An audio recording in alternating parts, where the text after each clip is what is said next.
खगड़िया से सरिया लाई दरभंगा से सेबै हम राजा हो ए हमर सैया हो छठी घाट पूजा हम करबै हमर सैया हो छठी घाट अर्घ धरब।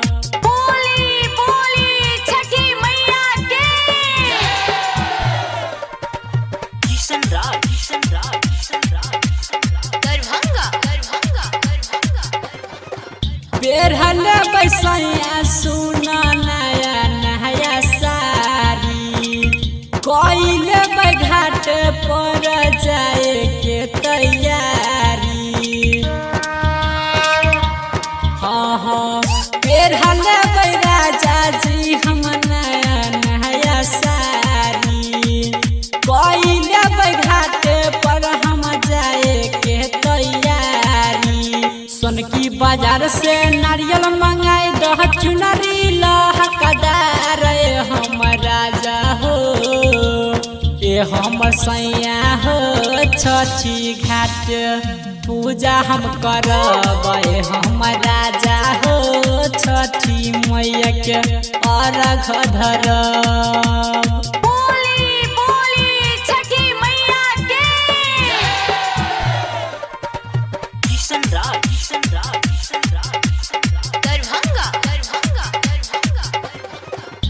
अपना सैया सुन रहत अंगना अगले साल जोरे जोरे खेलत लाला नावा। हाँ हाँ अब नहीं सुना सैया रहत अंगना अगले साल जोरे जोरे खेलत लाला नावा। मदवनी से केला मंगाई दह पुरनिया से बुनिया हम राजा जी ए हमर सैया हो छठी घाट पूजा हम करबै हम राजा जी छठी घाट अर्घ धरब।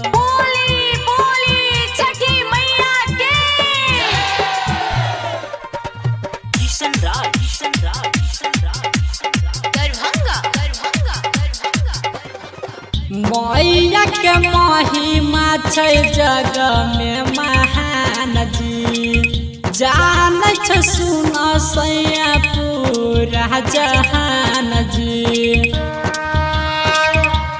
हाँ हाँ मैया के महिमा छै जग में महान जी जानै छ राजा सुन पूरा जहान जी।